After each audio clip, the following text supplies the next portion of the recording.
Hello, mighty warriors.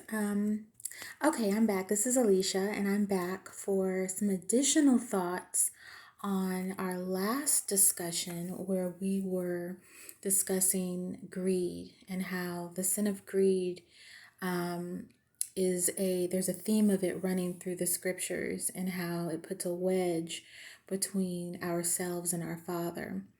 Um, Last night, when I was sleeping, I felt like our Father was giving me, sometimes I feel like He drops some wisdom on me. And so I wanted to get back on here and, pass that along because I feel like it's really important. It helps give insight. So, one thing that He brought to my attention was that when Achan was burned, it wasn't just him. It was his sons and his daughters and his oxen and his asses and his sheep and his tent and all that he had. And they brought them unto the valley of Achor. And Joshua said, Why hast thou troubled us? And the Lord shall trouble thee. And all Israel stoned him with stones and burned them with fire after they had stoned them with stones. So, what he brought to my attention was that Achan had put Israel, had troubled his whole tribe, Israel. And because of his trouble and because of his sin, all the things that were in his house became cursed, and they were all burned with fire. And God troubled him. This is important because I think in the last days, people are going to think that if one person in their household partakes of the evil one's mark, that they are going to somehow be getting over on God. But as we see here, God basically found all of the things in Achan's household to be worthy of being burned, and all of them being stoned. The animals, even the asses, the sheep, and the tent. So I wanted to point this out because I think that in the last days, and I feel like we are approaching that based on Ezekiel 38 and 39, which discusses the Gog Magog war. So if I will probably do a discussion on that coming up since we're going through so much right now. But if you want to go ahead and read the 38 and 39 and do a study on that, I would recommend it.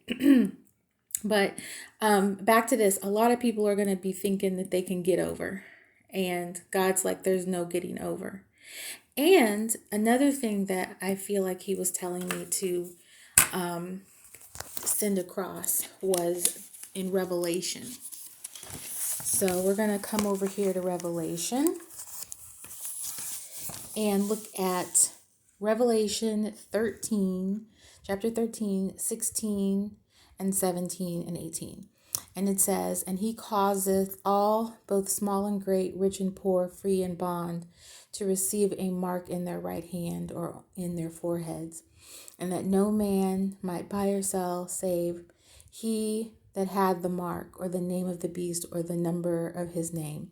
Here is wisdom. Let him that hath understanding count the number of the beast, for it is the number of a man, and his number is 636. So keep in mind also that whoever this man, this evil Antichrist, it does say that he will not be attracted to women. So we can, there is evidence that this person may be attracted to other men. So I want to kind of put that out there because we don't know who it is, but there are all clues in the word. So back to the story of Achan. Basically, when our Father pulls his church out, then that ends the age of grace. So right now we're in the age of grace where God will forgive us of our sins. We can be baptized and we can be brought into his family. But once the church leaves, there is going to be a great tribulation. And the great tribulation is basically a test. And it is going to be a test without grace under great pressure.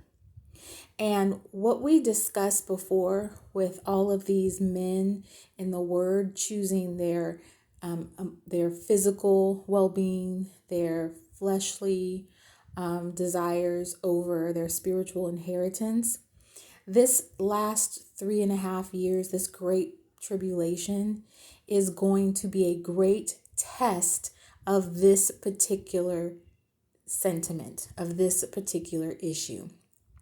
It's going to be cut and dry. People will be given an option if they are not saved. Will you choose your earthly will you choose to give up your heavenly inheritance for earthly material gain? Or will you forsake material gain so that you can have your heavenly inheritance? And basically that's what it comes down to. And I used to think that this was going to be horrible. Like, why would God allow this? Why would God allow this? But if we look through the scriptures, this has been a ongoing theme where evil men are often giving up this wonderful gift, this wonderful eternal inheritance that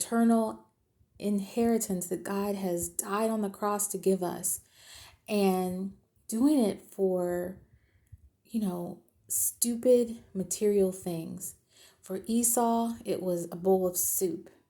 For Achan, it was clothes and silver and random cursed objects. For Gehazi, it was, all the things that Naaman had offered him, for making him clean.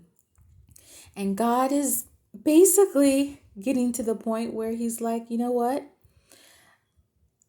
Prove who you are. Prove who you are. And he's gonna, distill it down to a very simple, very decisive act, and test people based on where their heart lies, where their treasures lie. Do your treasures lie here, or do your treasures lie in heaven? Do you have faith in God, or do you just have faith in material things? Are you willing to bring yourself into bondage for material gain, or are you willing to suffer and gain your spiritual inheritance in heaven? And so I wanted to add this to the discussion because I found that it gave me it was a blessing. It gave me great insight on the incidents or the things that are about to come to pass in the Bible. Okay, so with that said, I'm going to go ahead and let you go, but be blessed. And until next time, see you later. Bye-bye.